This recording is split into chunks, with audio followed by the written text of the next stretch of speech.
او میرا دل بدل دے۔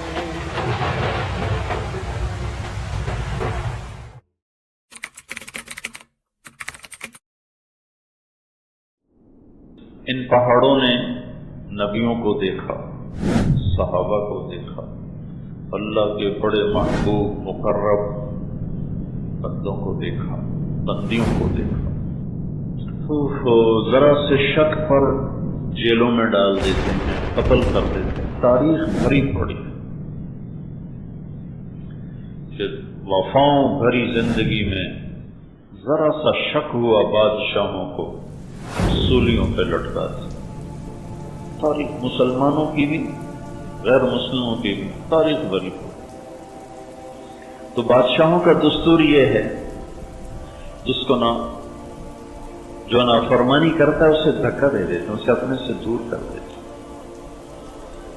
اور ہمارا اپنا نظام بھی یہ ہے جو ہمارے مزاج پہ نہیں چلتا، سگا بھائی کیوں نہ ہو تو آنا جانا بند ہو جاتا، میل ملاقات بند ہو جاتی،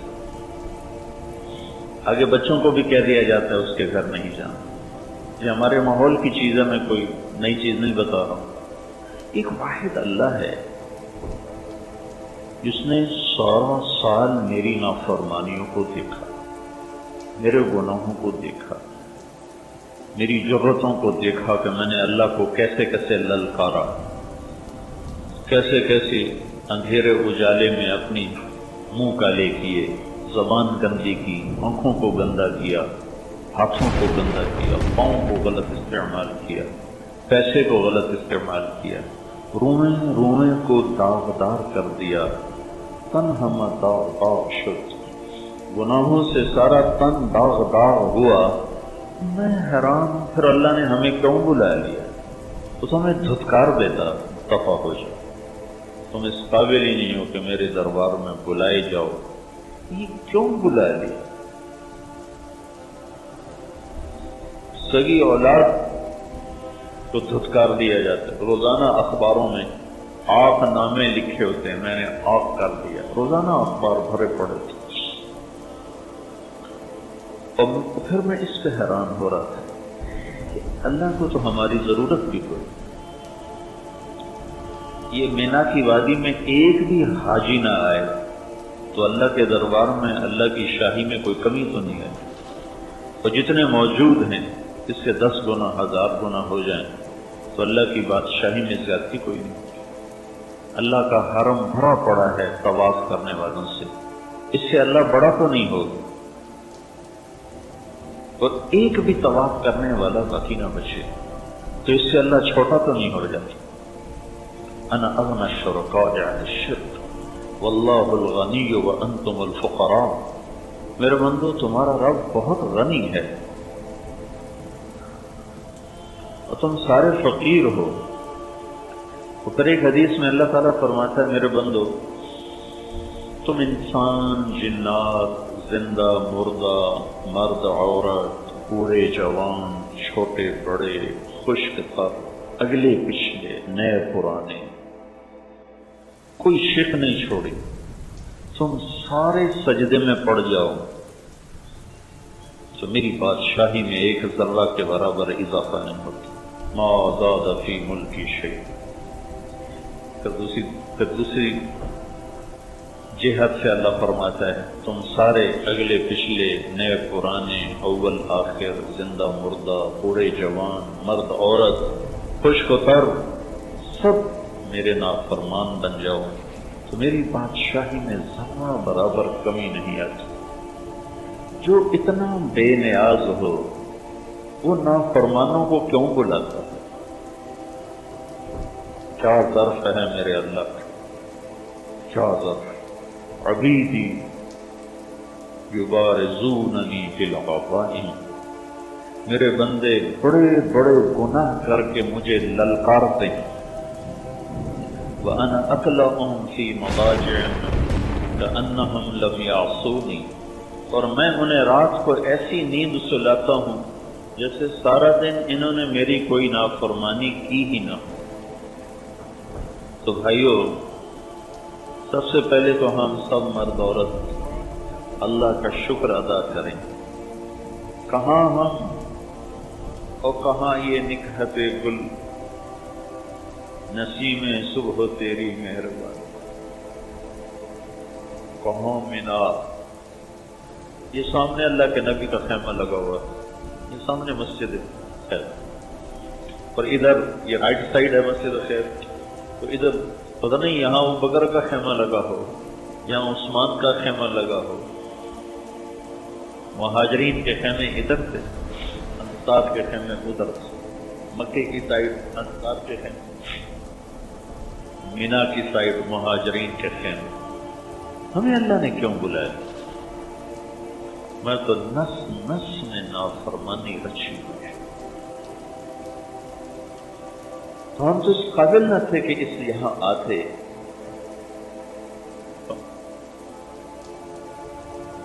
مکے کی ہر شہر تو وہی کھڑے ہیں، ان پہاڑوں کا تو کچھ نہیں بدلا، یہ تو ویسے ہی کھڑے ہیں. انہوں نے 14 صدی کے ہر قافلے کو آتے دیکھا ہے، 14 صدی کے ہر آنے والے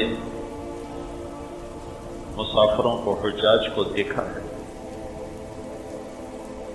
ان کا سسکنا، رونا، تڑپنا پہاڑوں کے سامنے ہے، اور ہمارا ہنسنا، لیانی، غفلت، وہ بھی دیکھا ہے. کتنی آسانیاں، سہولتیں.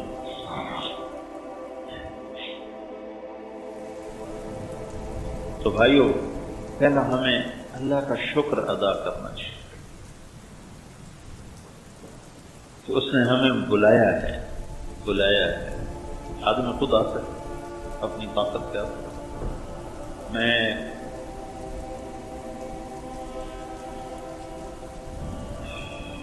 1991 میں حرم شریف سے نکلا. ایک جگہ میرا بیان تھا، تو جہاں یہ مکہ ٹاور ہے یہاں ٹیکسی سٹینڈ، سامنے سڑک تھی، وہاں سے میں نے ٹیکسی لی، مسفلا کی طرف جا رہا.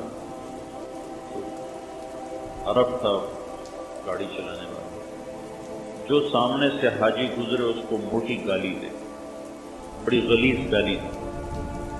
تو میرے لباس سے وہ مجھے پاکستانی سمجھ کے مطمئن تھا کہ اس کو عربی نہیں آتی، لہذا وہ بدتمیزی کا مظاہرہ کر رہا تھا. تو مجھے خیال آیا کہ مجھے اس کو دعوت دینی چاہیے، کہ اس کو سمجھا دوں گا یہ اللہ کے مہمان ہیں، ایسی زبان استعمال نہ کرو. تو میں نے اس سے ایک دم عربی میں گفتگو شروع کی، تو وہ تھوڑا ہل گیا. اس کو پتہ چل گیا بھائی، اس کو سارا پتہ چل رہا تھا. میں نے اسے تھوڑی آخرت کی بات شروع کی، تو وہ مجھ سے کہنے لگا مجھے دین کی کیا دعوت ہے؟ مجھے 10 سال ہو گئے، میں نے بیت اللہ کی شکل نہیں دیکھی. مجھے یہ خیال آیا کہ یہ بدو ہوگا کسی گاؤں دیہات کا جو حج کے سیزن میں کمائی کرنے آ گیا، تو نہیں بیت اللہ گیا. تو میں نے کہا تم باہر سے آئے ہو حج کے سیزن کے لیے؟ میں نے کہا نہیں، میں مکے میں رہتا ہوں، مکی ہوں، میری 2 بیویاں ہیں، 10 برس سے میں نے حرم کے اندر قدم نہیں رکھا. تو میں ایک دم چپ ہو گیا صدمے کی وجہ سے. تو مجھ سے کہنے لگا پریشان ہو گئے؟ پریشان نہ ہو، مکے میں ایسے بے شمار لوگ ہیں جنہوں نے سال ہا سال سے بیت اللہ کی شکل بھی نہیں دیکھی. تو جنہیں وہ نہیں بلاتا انہیں اپنے پڑوس میں رہ کر بھی نہیں آنے دیتا. اور ہمیں اس نے کہاں سے بلایا، جہازوں پہ چڑھایا، گھر چھڑوائے. کوئی خوبی تو نظر نہیں آتی کہ جس وجہ سے ہم بلائے گئے ہیں. جاننے والوں کو ہی کارڈ بھیجا جاتا ہے، یہ تو اللہ کا بلاوا.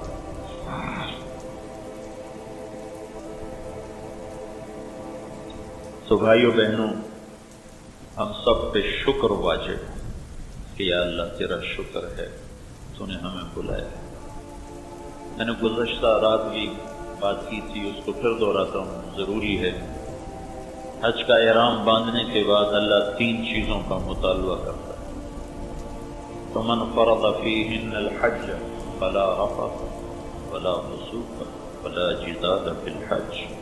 میرے بندو، جب احرام باندھ لو تو اب یہ احرام کی پابندیاں اگرچہ ظاہری طور پر حج سے متعلق ہیں، لیکن 3 چیزوں کا مطالبہ موت تک تم سے کرو. لا رفث، زبان کے غلط استعمال سے توبہ کرو. مرتے دم تک اپنی زبان کو غلط استعمال نہ کرو.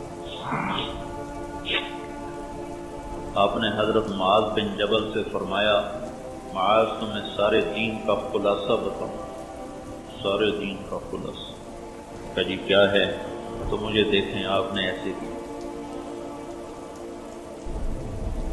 فزیکلی کر کے دکھایا. یہ نہیں فرمایا زبان پہ قابو پاؤ، یہ نہیں فرمایا. کیوں کیا؟ معاذ وہ شخص ہیں جن کے ہاتھ میں قیامت کے دن علماء کا جھنڈا ہو، تو ان کو ایسے سمجھایا جیسے بچے کو سمجھایا جاتا. ایسے کیوں کیا؟ کہ دین کا مشکل ترین کام ہے اس زبان پہ قابو پانا. تو معاذ کہنے لگے یا رسول اللہ زبان پہ پکڑ ہوگی؟ آپ نے فرمایا معاذ کیا کہتے ہیں؟ سب سے زیادہ جہنم میں دھکا دینے والی زبان. تو اللہ کا ہم سے مطالبہ ہے جب تم اس پاک وادی میں آئے ہو تب اس زبان کی وَإِذَا تَصَابَتْ أُمَّتِي سَقَطَتْ مِنْ عَيْنِ اللَّهِ، جب میری امت گالیاں نکالنا شروع کرے گی تو اللہ کی نظروں سے گر جائے. ہمارے چھوٹے چھوٹے بچے گالیاں نکالتے.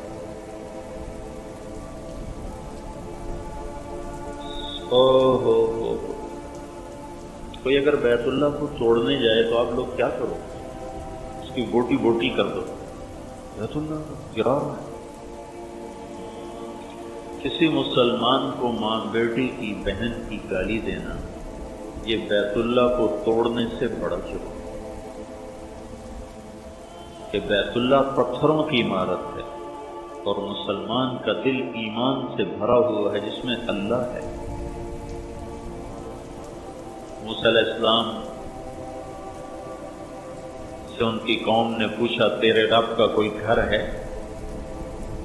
تو اللہ تعالیٰ نے فرمایا موسیٰ تیرا رب زمان و مکان سے پاک ہے، لیکن جو دل گناہوں سے پاک ہوتا ہے وہ میرا گھر بن جاتا ہے. میں اپنے بندے کے دل میں بس جاتا ہوں، وہ میرا عرش بن جاتا ہے. تو یہ ایک مطالبہ ہے زبان پہ قابو. صرف احرام تک نہیں، پوری زندگی ساری زندگی سہتے رہو، چپ رہو. چپ رہنے میں بھی بڑا مزہ ہے، جواب دینے کا بھی ایک مزہ ہے، وہ وقتی سا ہوتا ہے. چپ رہنے کی ایک تکلیف ہے، وہ وقتی ہوتی ہے، لیکن اس پر جو آگے مٹھاس اور ٹھنڈک اللہ دیتا ہے. شہد بھی کیا چیز، رس گلے اور رس ملائیاں بھی کیا چیز ہیں. پی جا ایام کی تلخی کو بھی ہنس کے ناصر، غم کے سہنے میں بھی قدرت نے مزہ رکھا. چپ اوہ نہ کر لبوں کو سی، عشق ہے دل لگی نہیں، سینے پہ تیر کھائے جا، آگے قدم بڑھائے جا. تو یہ ایک مطالبہ ہے تمام مردوں عورتوں سے جنہوں نے احرام باندھا ہے. لا رفث، تالا لگا. خیر کی بات کرو، شر کی بات. ہنسی مزاح منع نہیں ہے، وہ تو انسانی فطرت، اس سے کیسے روکا جا سکتا. اللہ کے نبی ہنستے بھی تھے، مزاح بھی کرتے تھے. صحابہ آپ کے سامنے لطیفے بھی سناتے تھے، آپ بھی اس سے خوش ہوا کرتے تھے، ہنسا کرتے تھے. دل آزاری منع، بے اکرامی منع، کسی کی پگڑی اچھالنا منع، کسی کو بے عزت کرنا منع ہے. اسلام تو ہمیں اوروں کے الزام بھی اپنے اوپر لینے کا سبب ہے.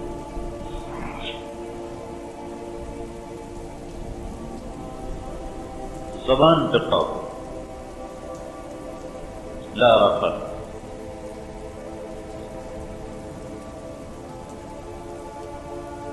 دوسرا مطالبہ ہے ولا فسوق، ولا فسوق۔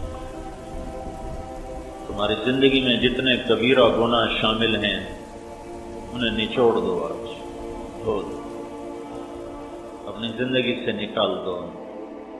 عبادت کی سستی ہے، توبہ کرو۔ معاملات کی سستی ہے، توبہ کرو۔ اخلاق کی سستی ہے، توبہ کرو۔ معاشرت میں سستی ہے،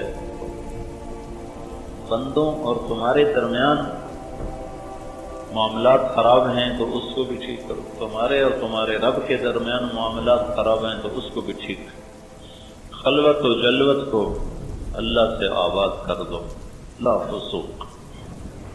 صرف حج کا مطالبہ نہیں، حج میں خاص طور پر ہے، اور موت تک کا مطالبہ ہے کہ اب ہماری تمہاری دوستی ہوگی، ہم نے تمہیں اپنے گھر بلایا ہے، تو میرے گھر آنے کے بعد تم مجھ سے بے وفائی نہ کرو۔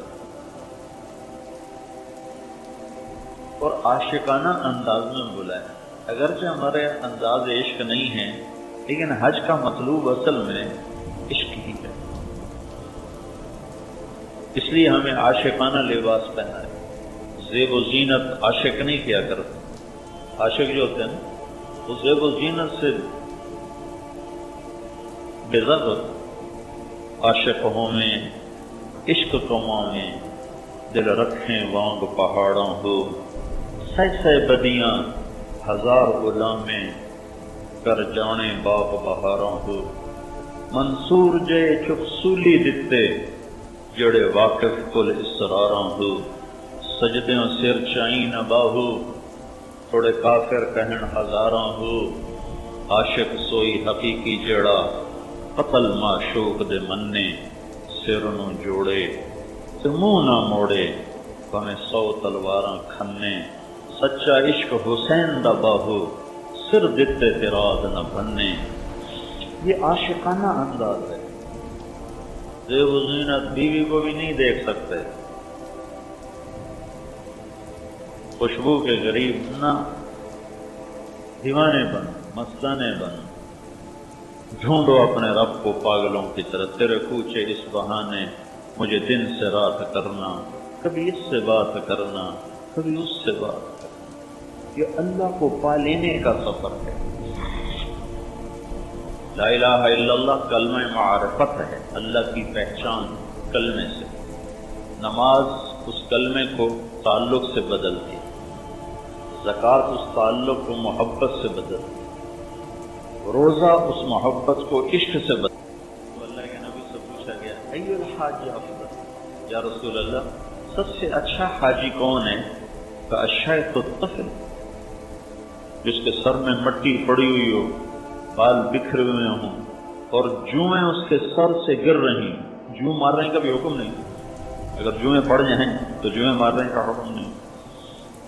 اب ہمارا احرام تو ہوتا ہے 2 دن کا، وہ جو لوگ احرام باندھتے تھے اور پھر پیدل چل کے آتے تھے تو 2 ہفتے کا احرام ہوتا تھا، بڑے بڑے بال ہوتے تھے، مٹی گرد و غبار، جوئیں جنم لیتی تھیں، تو مارنا نہیں ہے، خارش برداشت کرو۔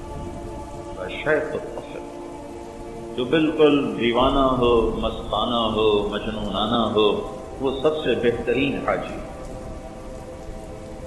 کیوں کہ اس میں عاشقی کا رنگ زیادہ ہے، اس میں دیوانگی کا رنگ زیادہ ہے۔ ایک لڑکی بیت اللہ کا طواف کر رہی تھی، وہ کہہ رہی تھی اب الحب ان یخفى فکم قد کتمت فاصبح عندي قد اناق وطنب۔ محبت سے بہت اپنے آپ کو بچایا اور محبت نے خیمے گاڑ ہی دیے تو دل پہ قبضہ جما ہی دیا، اور مجھے کسی کا دیوانہ بنا ہی دیا، نہ مجھے اپنا چھوڑا نہ کسی اور کا چھوڑا۔ تو جنید بغدادی رحمۃ اللہ علیہ 7 طواف کر رہے، انہیں جب یہ شعر سنے تو انہوں نے کہا لڑکی تو بہت بے ادب ہے، بیت اللہ میں ایسے شعر پڑھتی ہیں۔ تو اس نے پھر شعر پڑھا لولا التقى لم اهجر عن طيب الوطن، جنید غلط نہ سمجھ میری بات کو، رات کے اندھیروں میں اللہ کے گھر کے طواف عشق ہی کرواتا ہے.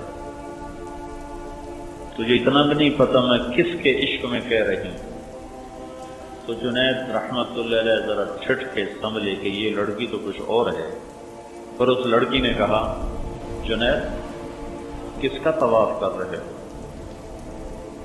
تو انہوں نے فرمایا بیت اللہ کا.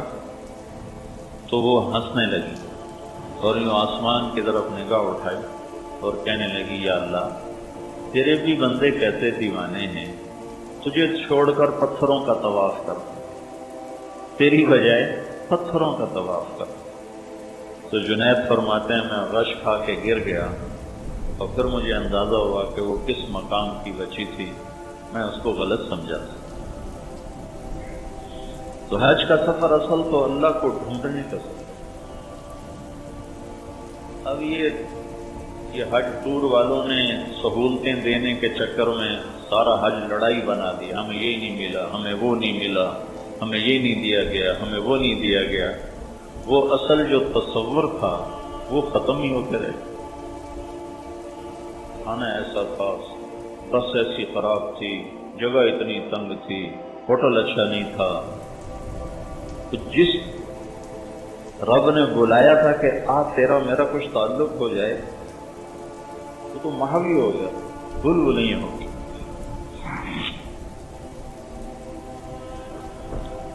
تو بھائیو کل ہماری اللہ کے دربار میں پیشی، بہت بڑا دربار ہے، بہت بڑا دربار ہے. جتنے بھی گناہ ہیں نا کل اللہ سے مانگو کہ اللہ تعالیٰ فرماتا ہے عرفہ کے دن میرے بندو آج اتنے گناہ لے کر آؤ جتنے بارش کے قطرے ہیں. ہم اتنے کر سکتے؟ اتنے گناہ لے کر آؤ جتنے ریت کے ذرے ہیں، اتنے کوئی کر سکتے؟ اتنے گناہ لے کر آؤ جتنے درختوں کے پتے ہیں، اتنے گناہ لے کر آؤ جتنے گردش ایام میں جب سے ٹائم شروع ہوا، ٹائم اربوں سال پہلے ٹائم شروع ہوا، اس دن سے آج تک جتنے دن رات بنے ہیں اس کے برابر گناہ لے کر آؤ. اس سارے کے مجموعے کے برابر گناہ لے کر آؤ. آج میں معاف کرنے کے لیے آیا بیٹھا، تمہارے دو بول کا منتظر ہوں گا. تم کو یا اللہ معاف کر، میں سارے معاف کروں. تو اللہ کا دوسرا مطالبہ ہے گناہ چھوڑ. اس کا مطلب یہ نہیں کہ یہ فرشتہ بن جائے گا، اس سے پھر بھی ہو جائے گا. نیک آدمی سے بھی گناہ ہوتا ہے لیکن وہ گناہ کر کے پچھتاتا ہے، روتا ہے. اور عادی نافرمان سے بھی گناہ ہوتا ہے، وہ اکڑتا ہے، دلیر ہوتا ہے. دونوں میں یہ فرق ہو جاتا ہے. اس کی علماء کہتے ہیں نیک لوگوں کی کمیاں نہ پکڑو، نیک لوگوں کی کمیاں نہ پکڑو. کیوں کہتے ہیں؟ صحابہ کے بارے میں زبان بند رکھو. خود اللہ کے نبی نے فرمایا اللہ اللہ فی اصحابی لا تتخذوهم غرضا من بعدی، کہ میں تمہیں اللہ سے ڈراتا ہوں میرے صحابہ کے بارے میں کبھی بات نہ کرو، ان کو کبھی تنقید کا نشانہ نہ بنانا. وہ فرشتے نہیں، انسان، تو ان سے خطائیں ہوئی ہیں لیکن ان کی خطاؤں پہ گفتگو نہ کرنا ورنہ اللہ تمہیں پکڑ لے گا.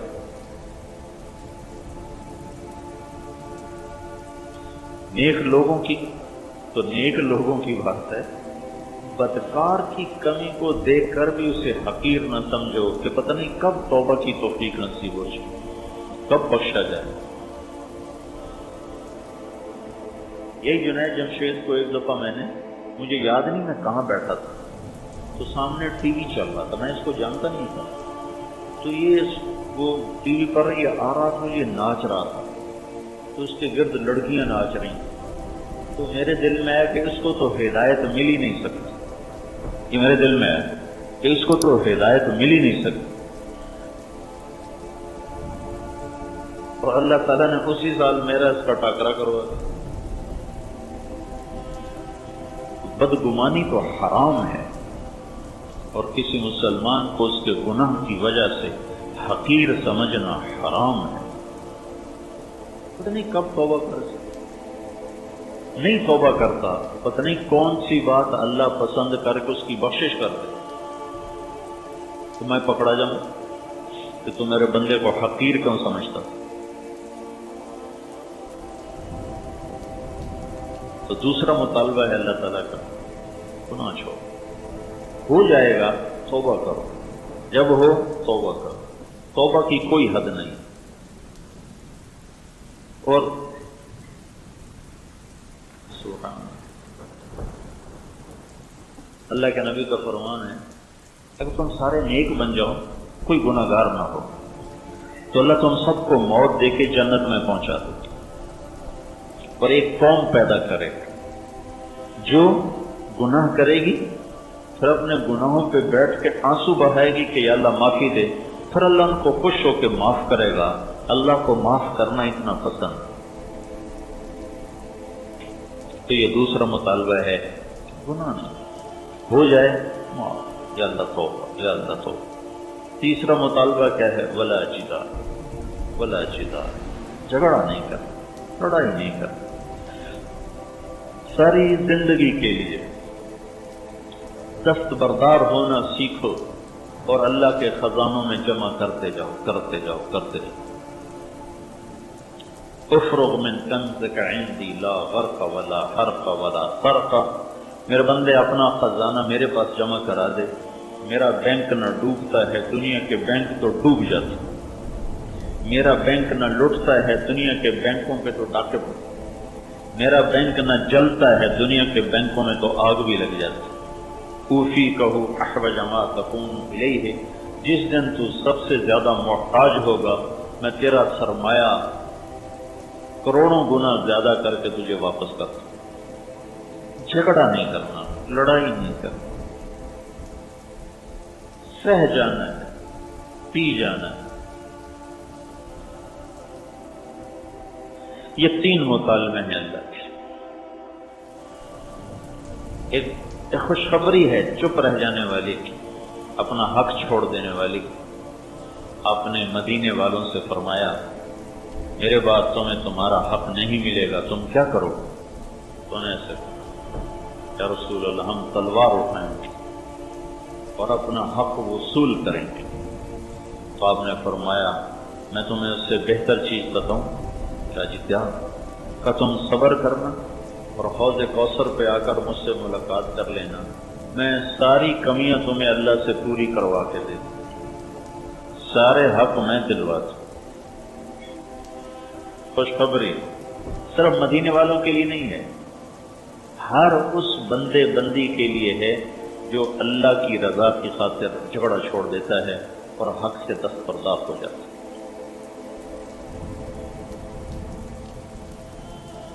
تو یہ ایک مطالبہ ہے احرام کے دوران، اور اس کو پیش کیا گیا ہے موت تک، کہ موت تک یہ زندگی اپناؤ.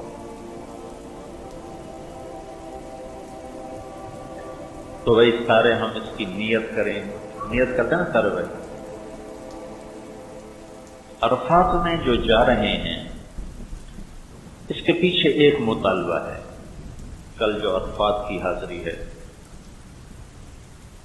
جیسے شادی کا دن ہوتا ہے نا، تو اس سے ایک دو دن پہلے وہ لائٹیں جلنا شروع ہو جاتی ہیں اور سارے گھر کو سجایا جاتا ہے. ایسی جب عرفات کا دن آتا ہے تو آسمانوں پہ بھی چراغاں ہو جاتے ہیں اور سارے فرشتے خوشیاں مناتے ہیں. اور شیطان کا سب سے زیادہ بھاری دن 9 تاریخ کا. تو 9 تاریخ کا ایک مطالبہ ہے. عرفہ پہچان کو کہتے ہیں. پہچان کیا؟ پہچان کیا ہے؟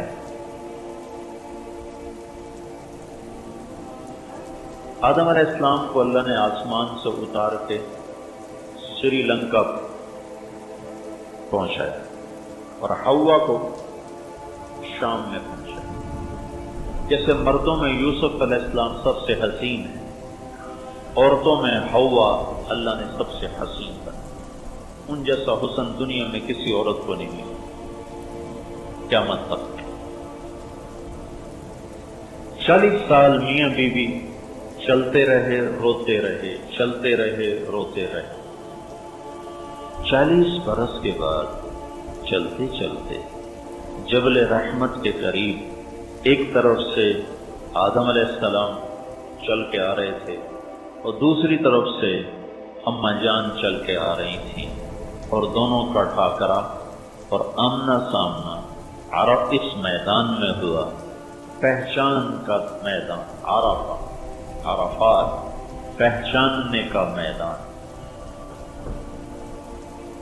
دونوں اماں ابا نے یہاں بیٹھ کر اللہ سے توبہ کی اور معافی مانگی اور دعا کی اور روئے اور کہا ربنا ظلمنا انفسنا وان لم تغفر لنا وترحمنا لنکونن من الخاسرین۔ اللہ نے ان کی توبہ کو قبول فرمایا۔ تو عرفات میں جانے کا سب سے بڑا مقصد ہے کہ ہم جتنے مرد عورت جا رہے ہیں ہم وہاں جا کے توبہ کریں۔ توبہ ایک ہے معافی مانگنا، ایک ہے توبہ کرنا۔ معافی مانگنا تو یہ ہے کہ یا اللہ میرے پچھلے معاف کر، اور توبہ یہ ہے کہ یا اللہ آئندہ بھی کوئی نہیں کروں، آئندہ بھی کوئی نہیں کروں۔ ایک صاحب کہہ رہے تھے اسی جاویدہ ہے، پچھلے معاف کرا کے آ جاویدہ پھر شروع ہو جاویدہ۔ تو یہ معافی مانگنے والا طبقہ تو بہت بڑا ہوتا ہے، توبہ کرنے والا کوئی ہوتا ہے۔ تو ہم نے توبہ کرنے جانا ہے، اور اللہ کی بارگاہ میں بڑا اونچا عمل ہے توبہ۔ تو وسعت رحمت ایسی ہے کہ اللہ تعالیٰ یوں فرماتے ہیں میرا بندہ اتنے گناہ کر کے آسمان کی چھت کو لگا، پھر صرف ایک دفعہ کہہ دے یا اللہ معاف کر تو میں سارے معاف کروں۔ قارون کو جب زمین میں دھنسایا جا رہا تھا، سورہ قصص میں 2 رکوع اس کے اللہ نے اتارے ہیں اس کی مذمت اور برائی میں، اور وہ تو موسیٰ علیہ السلام کی منتیں کرنے لگا مجھے معافی دے دو، مجھے معافی دے دو، مجھے معافی دے دو۔ اور موسیٰ علیہ السلام کہتے رہے زمین کو اور پکڑو اور پکڑو اور پکڑو۔ جب وہ سارا زمین میں دھنس گیا تو موسیٰ علیہ السلام نے تو اللہ تعالیٰ نے ارشاد فرمایا موسیٰ تیری منتیں کرتا رہا تو نے معاف نہ کیا، میری عزت کی قسم ایک دفعہ مجھ سے معافی مانگتا میں باہر نکال دوں۔ لو استغاثنی لاغاث۔ قارون کے لیے اللہ یہ کہہ رہا ہے کہ اگر یہ مجھ سے معافی مانگتا تو میں معاف کر دوں۔ تو ہم تو اللہ کے نبی کے امت ہی ہیں، ہمارے پیچھے تو اللہ کے نبی کی کروڑوں دعائیں ہیں اور آپ کا بہت بڑا آسرا ہے۔ تو بھائی سارے مردوں سے، عورتوں سے، بھائی بہنوں سے یہ گزارش ہے کہ ہم پکی توبہ کی نیت کر کے بنی اسرائیل میں ایک نوجوان تھا، زندگی اس کی بڑی غلط تھی، تو اس کو شہر والوں نے شہر سے نکال دیا۔ شہر سے نکلنا ایک قسم کی موت ہوتی تھی اگر قطع تعلق ہوتی، اسباب زندگی باہر تھے ہی نہیں، تو کچھ عرصہ تو وہ جیا، پھر جب اسباب زندگی ختم ہوئے تو بھوک نے ڈیرا ڈالا، فاقوں نے گرا دیا اور بیماری نے گھیرا تو موت سر پہ آن کھڑی۔ تو اس نے دائیں بائیں دیکھا کوئی میرا مددگار ہو، کوئی میرا بچانے والا ہو، لیکن سارا شہر ہی اس کے خلاف تھا۔ پھر اس نے ایسے آسمان کو دیکھا اور کہنے لگا یا من لا تضرہ الذنوب ولا تنقصہ المغفرہ، اے وہ ذات جسے معاف کرنے سے کوئی کمی نہیں آتی اور عذاب دینے سے وہ بڑا نہیں بن جاتا، مجھے سب نے چھوڑ دیا ہے، میں نے ساری زندگی تیری نافرمانی کی، میں تجھ سے معافی مانگتا ہوں، مجھے معاف فرما۔ میں نے تیرے بارے میں سنا ہے تو بڑا غفور و رحیم۔ موت کے وقت کی تو توبہ قبول ہی نہیں ہوتی، لیکن اللہ جو چاہے گا جب وہ مرا تو اللہ نے موسیٰ علیہ السلام سے فرمایا میرا ایک دوست جنگل میں مر گیا ہے، اس کے جنازے کا انتظام کرو، جو اس میں شرکت کرے گا اس کی بھی بخشش ہو جائے گی، جو اس کے کفن دفن میں شریک ہوگا اس کی بھی بخشش ہو جائے گی۔ تو لوگوں نے جب سنا تو انہوں نے دوڑ لگائی، آگے دیکھا تو وہی نوجوان آوارہ گرد۔ تو انہوں نے موسیٰ علیہ السلام سے عرض کی اس کو تو ہم نے شہر بدر کیا تھا اس کی نافرمانی کی وجہ سے، یہ اتنا مقرب کیسے بن گیا کہ اس کے کفن دفن میں شریک ہوں تو بخشے جائیں۔ موسیٰ علیہ السلام نے اللہ تعالیٰ سے پوچھا تو اللہ تعالیٰ نے ارشاد فرمایا یہ ایسا ہی تھا جیسے یہ کہہ رہے ہیں، لیکن موت کے وقت جس درد سے اس نے مجھے پکارا، میری عزت کی قسم اگر اس وقت یہ پوری دنیا کی بخشش مانگتا تو میں اس کی طفیل ساری دنیا کو معاف کر دیتا، اس نے صرف اپنی بخشش مانگی، میں نے معاف کر دیا۔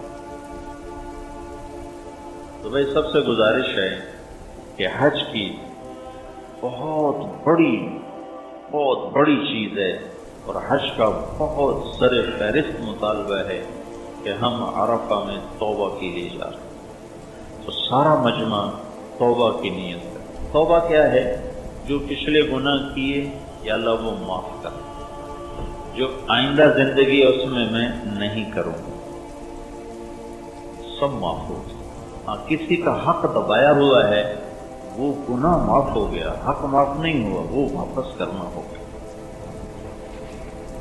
اللہ کے نبی نے فرمایا کہ شہادت ہر گناہ دھو دیتی، لیکن اگر شہید بھی کسی کا حق مار کے مرا ہوگا تو اللہ اسے قیامت کے دن بولے شہید نبیوں کے بعد جن کے درجے ہیں شہید، اللہ تعالیٰ فرمائیں گے اس کا حق ادا کرو جو تو نے دبایا تھا۔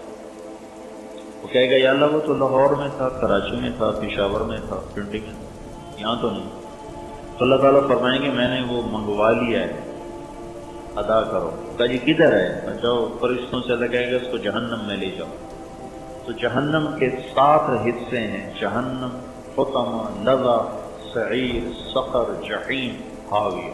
حاویہ منافقین کے لیے ہے، وہ حاویہ میں پڑا ہو۔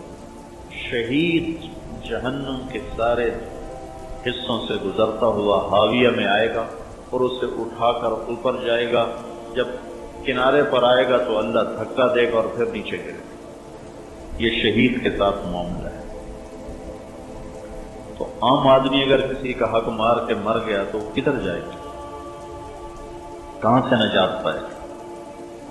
تو بھائیو توبہ کرنی ہے، توبہ کرنی، خاص طور پر لوگوں کے حقوق کے بارے میں بہت حساس معاملہ ہے آخرت کا۔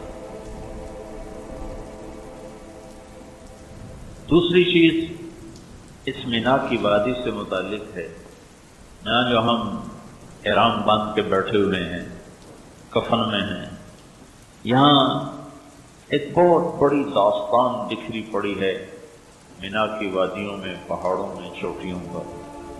یہاں ابراہیم علیہ السلام اور اسماعیل علیہ السلام نے ایک داستان اپنے خون سے لکھی تھی، جو ہر آنے والے مرد عورت سے مطالبہ ہے کہ آج کے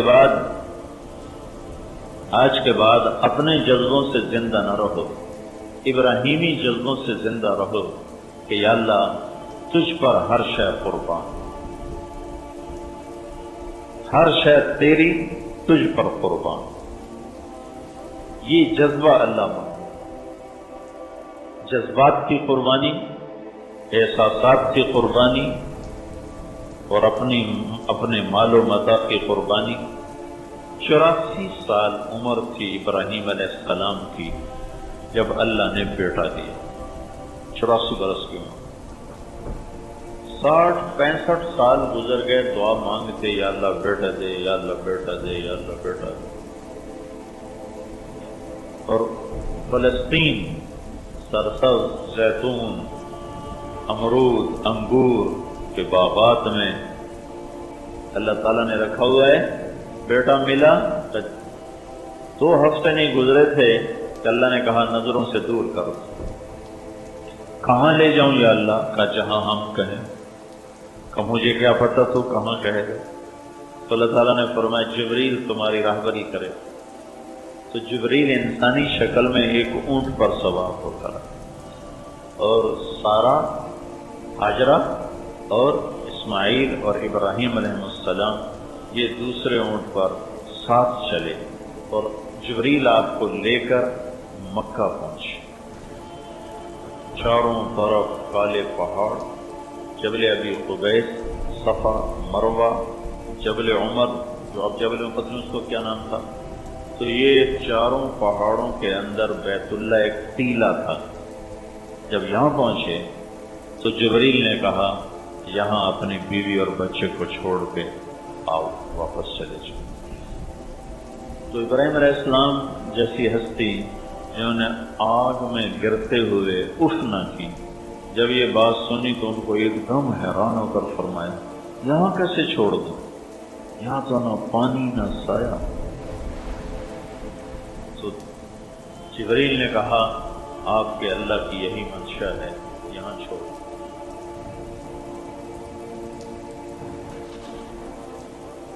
تو ان کو چھوڑ کر چلنے لگے تو وہ حیران پریشان. وہ تو مصر کی شہزادی تھی ہاجرہ، مصر کے بادشاہ نے اپنی بیٹی نکاح میں دی تھی. حیران پریشان یہ کیا کر رہا ہے ہمارے ساتھ. وہ چل دیے. وہ کہنے لگی کیا کر رہے ہو، کدھر چھوڑ کے جا رہے ہو، کیوں چھوڑ کے جا رہے ہو. اور آگے حکم ہے جواب بھی نہیں دینا، خاموش، چپ کر کے جا رہے. اونٹنی کی نکیل پکڑی اور جا رہے. کدئی ایک جگہ آتی ہے جہاں اب یہ زمزم کا پانی وہاں مہیا کیا جاتا ہے. یہ بیت اللہ سے کچھ 3 کلومیٹر کا فاصلہ ہے. یہاں تک میاں بیوی چلتے آ رہے ہیں اور ہاجرہ فریادیں کرتی آ رہی. آپ ذرا سوچو ابراہیم کے دل پہ کیا گزر رہی ہو. صرف نبی نہیں ہے، خامد بھی تو ہے، باپ بھی تو ہے، انسان بھی تو ہے. کیا گزر رہی ہو. اس امت کو گھر چھوڑنا پہلے دن سے سکھایا گیا. اس امت کی ابتدا ہی گھر چھوڑنے سے، بیوی بچے چھوڑنے سے ہے کہ ان کو دنیا میں دین پھیلانے کا کام ملنا تھا. تو اللہ نے ان کو پہلے سے تربیت فرمائی کہ یہ اللہ کے کلمے کے لیے گھر چھوڑنے والے بنے. 3 میل کے بعد ان کو خیال آیا یہ اللہ کا رسول ہے، کہیں اوپر سے کوئی حکم نہ آیا. تو پھر فرمانے لگی اللہ امر، کیا اللہ نے کہا. تو ابراہیم علیہ السلام نے ایسے سر ہلایا. ایک دم ہاجرہ کے جذبات بدل گئے. تو تن میں کہنے لگے اذن لن یضیعنا اللہ، جاؤ چلے جاؤ، میرا رب مجھے کبھی ضائع نہیں کرے گا. تو کیا حشر ہوا ہوگا اس معصوم بچے کا. 3 دن میں پانی ختم ہو گیا، کھانا ختم ہو گیا. ایک چھاگل میں پانی تھا تھوڑا سا، کچھ زیادہ تھا، کچھ کھانا تھا. اگر اللہ چاہتے تو ختم ہوتے ہی چشمہ نکال دیتے. اللہ کی کیا حکمت ہے کہ اسماعیل کی چیخیں ہیں اور وہ ایڑیاں رگڑ رہا ہے اور ماں بے قرار ماہی بے آب کی طرح تڑپتی ہے. ہائے میں کیا کروں، ہائے میں کیا کروں. کہ جب نہیں رہا گیا اور اس کا رونا برداشت نہیں ہوا تو بھاگ کے صفا پہ چڑھ گئی. حالانکہ پتہ تھا کچھ بھی نہیں، کچھ بھی نہیں.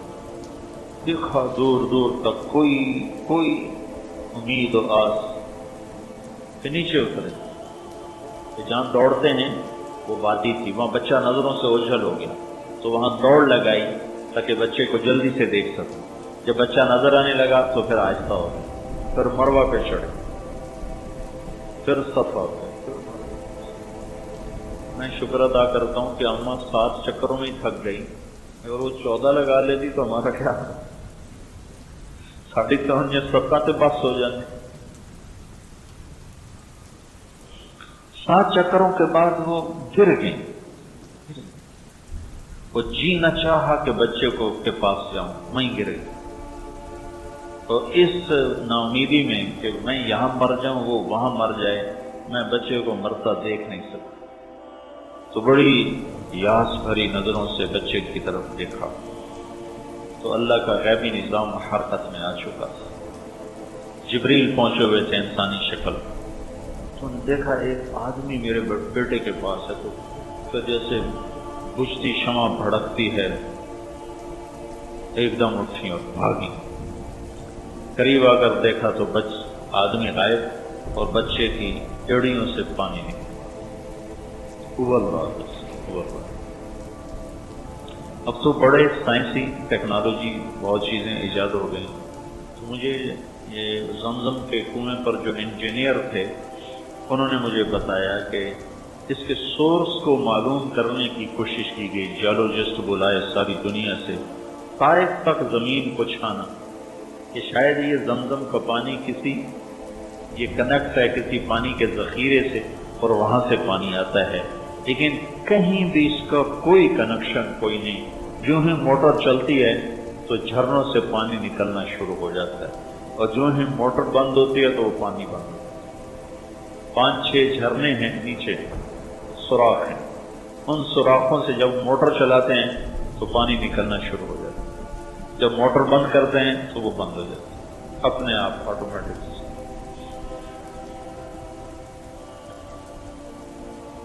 1 سال گزر گیا تو اللہ تعالیٰ نے ملنے کی اجازت دی۔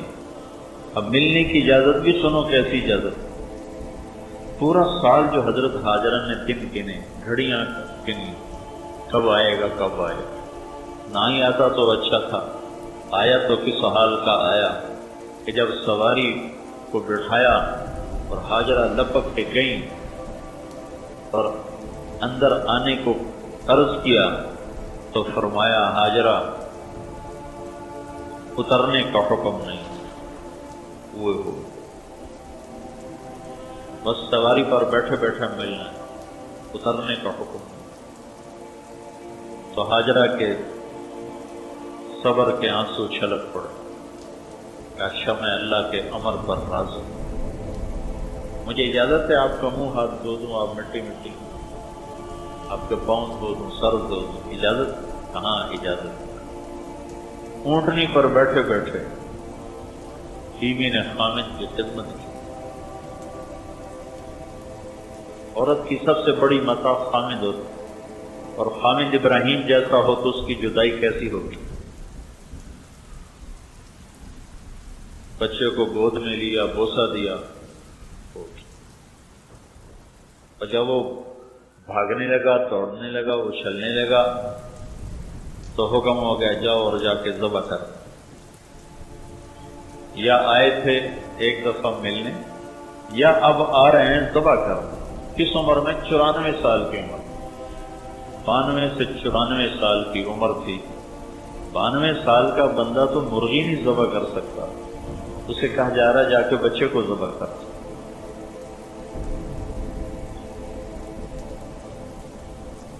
تو جب یہاں پہنچے ہیں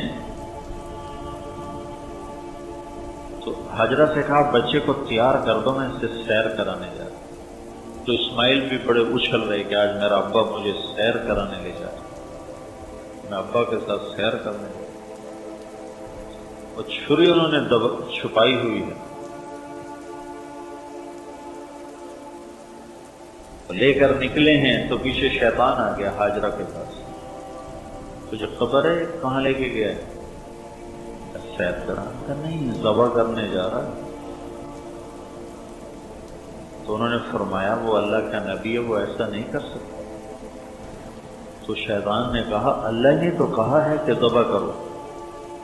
تو حاجرہ نے کہا پھر تو شیطان ہوگا جو اللہ کے حکم کو روکتا ہے، دفع ہو جا میری نظروں سے۔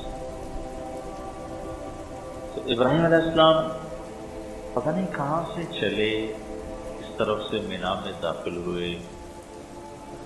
پہلے شیطان کو جو ہم کنکری مارتے ہیں، یہاں شیطان اسماعیل کو نظر آئے اور ایسے اشارہ کیا، مجھے دیکھو ایسے اشارہ، ہاتھ کا اشارہ گردن پر ایسے، یہ تجھے ذبح کرے گا، یہ اشارہ کیا۔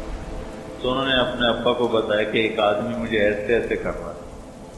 تو ابراہیم علیہ السلام نے اس کو 7 پتھر مارے تو وہ زمین میں دھنس گیا. تو آگے چلے تو تھوڑی دور گئے تو پھر ظاہر ہو گیا.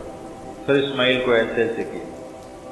پھر انہوں نے اپنے ابا کو بتایا تو انہوں نے پھر اس کو 7 پتھر مارے تو پھر زمین میں دھنس گیا. پھر آگے چلے تیسری جگہ وہ سامنے آیا.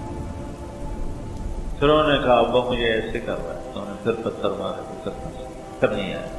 پھر وہاں سے یوں مڑے دائیں طرف پہاڑ ہوتا تھا. چند سال پہلے تک وہ پہاڑ موجود تھا. اب انہوں نے ہٹا کے اللہ ان کو جزائے خیر دے. آل سعود کی بڑی خدمات ہیں حجاج کرام کی. تو انہوں نے اس پہاڑ کے ساتھ ایک وادی تھی. اس وادی میں اس کو گھاٹی تھی. اس میں بچے کو لے گئے اور قرآن یوں کہتا ہے یا بنی انی ارا فی المنام انی اذبحک فانظر ماذا تری. میرے بیٹے مجھے اشارہ مل چکا ہے تیرے ذبح کرنے کا. تو کیا کہتا ہے ذبح کرنے کا؟ کیا ماں تھی جس نے 7-8 برس کے بچے کی ایسی تربیت کی کہ وہ کہنے لگے یا ابا تفعل، ابا فوراً جلدی کرو. یا ابا ایک لفظ بتاتا ہے کہ اسماعیل پر ذرا خوف نہیں آیا. افعل کا لفظ بتاتا ہے کہ خوشی سے کھا. ستجدنی انشاءاللہ من الصابرین. اپنا دعویٰ نہیں کیا. دیکھو تواضع دیکھو معصوم بچے کی کیا. انشاءاللہ کہا انشاءاللہ. انشاءاللہ ابا آپ دیکھو گے میں صبر والا ہوں. میں انشاءاللہ اللہ کو بیچ میں شامل کیا. تو ابراہیم علیہ السلام کہنے لگے بیٹا تجھے خبر ہے میں کیا کہہ رہا ہوں؟ تو بہت خوش بول رہا ہے. تو فرمایا مجھے خبر ہے آپ جو کچھ کہہ رہے ہیں. سودا بڑا سستا ہے. آپ کے بدلے میں اللہ مل جائے گا. اللہ آپ سے بہتر ہے. دنیا کے بدلے میں جنت مل جائے گی. جنت دنیا سے بہتر ہے. پھر بچے کا ذہن ماں کی طرف چلا. تو اسماعیل فرمانے لگے ہاں مجھے اپنی ماں کا خیال آ رہا ہے. اسے بہت دکھ ہوگا میرے مرنے کا. تو آپ ایسا کریں ابا میں آپ کو اپنا کرتا اتار کے دیتا ہوں. یہ آپ میری نشانی رکھ لیں اور میری ماں کو جا کے دے دیں. جب وہ مجھے یاد کیا کرے گی تو میرا کرتا دیکھ لیا کرے گی. اور آپ اپنے کرتے میں مجھے کفن دے کر ادھر ہی دفن کر دینا. مجھے مکے نہ لے جانا, کنواں نہ لے جانا, ادھر ہی دفن کر. اور یہ معصوم بچہ اپنے باپ کو نصیحت کر رہا ہے میرے ہاتھ پاؤں باندھو کہیں میرا پاؤں تجھے لگنا.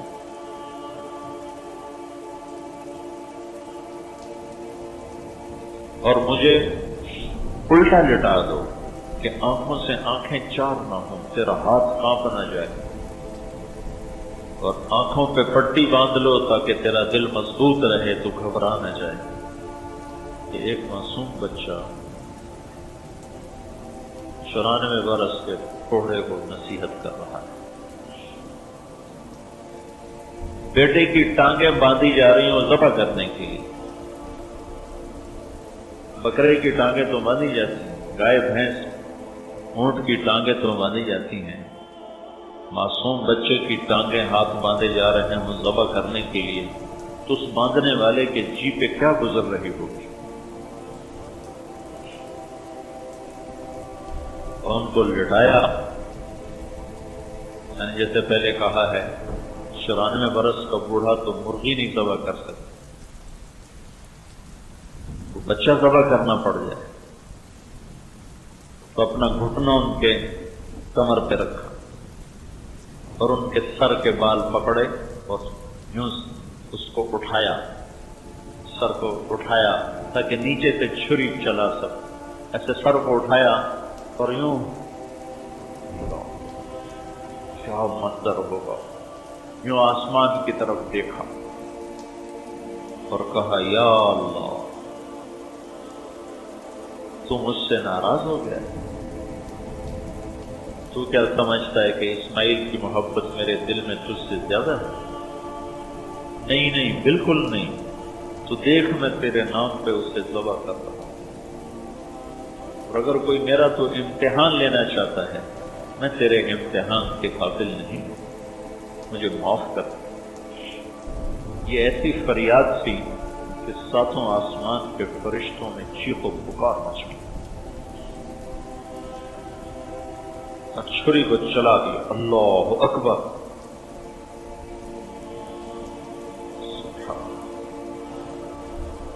اللہ میں ویسے کہتا بکرے ذبح کرو، ابراہیم سے بھی بکرے ذبح کروا دیتا۔ یہ کہانی ساری کم کروائی ہے؟ ایک مطالبہ ہے کہ اللہ پر ہر جذبہ قربان کرو، اپنے نفع، غلط نفع قربان کرو، غلط جذبے قربان کرو، اپنے غلط راہوں کو قربان کرو، اپنے غلط مفادات کو قربان کرو۔ اس کے لیے جتنی بھاری قیمت دینی پڑے دے جاؤ۔ چھری چلی، کیسے چلی؟ چلانے والا چلائے تو چلے، نہ گردن کے نیچے کوئی لوہا آیا، نہ چھری موم بنی، نہ چھری نشان بھی نہ ڈال سکی۔ ایک دفعہ چلائے، دوسری دفعہ چلے، تیسری دفعہ چلے، نہیں چلے۔ پھر اٹھے تو جا کر اس کو تیز کر رہے ہیں۔ کیا کہانی، کیا داستان! چھری تیز کر رہے ہیں۔ پھر جب اٹھ کے واپس آئے تو اللہ تعالیٰ نے کہا جبریل میرا خلیل جوش میں،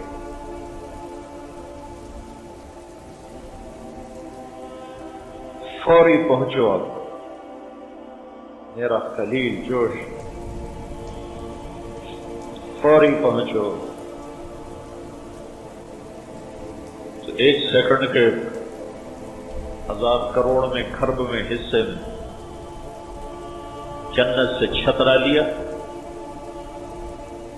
اسماعیل کو کھسکایا، چھترے کو ڈالا، اور چھری پار ہوئی گردن کے پار۔ ابراہیم سمجھے اسماعیل ذبح ہو گیا، پھٹی گئی، آنکھ کھلی تو جبریل بھی کھڑا ہے، اسماعیل بھی کھڑا ہے، اور چھترا ذبح ہوا۔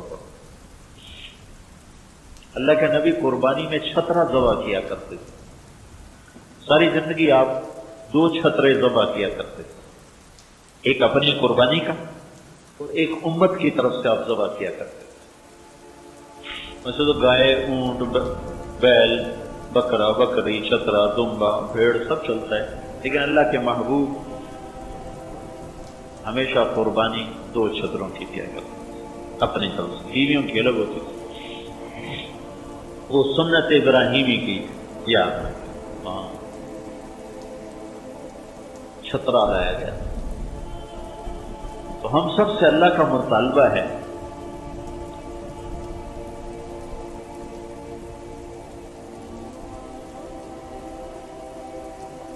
کہ اب جب ہم اس میدان میں آ گئے ہیں تو اب اپنی چاہتیں چھوڑ دیں،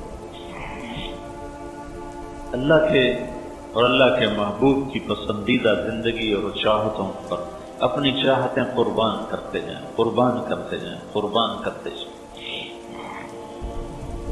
یہ حج کی روح ہے، روح حج۔ ایک ہے حج کے ظاہری اعمال، کل میں نے بتائے تھے، آج پھر آ کر میں بتا دوں گا۔ وہ اتنا مشکل نہیں، آسان ہے، اور اگر کوئی کمی بیشی ہو جائے تو اس کا لیے دم ہے، بکرا دے دیا جائے، وہ اس کی کمی پوری ہو جائے گی۔ لیکن ایک حاجی توبہ نہیں کرتا تو اس کی تو کوئی تلافی۔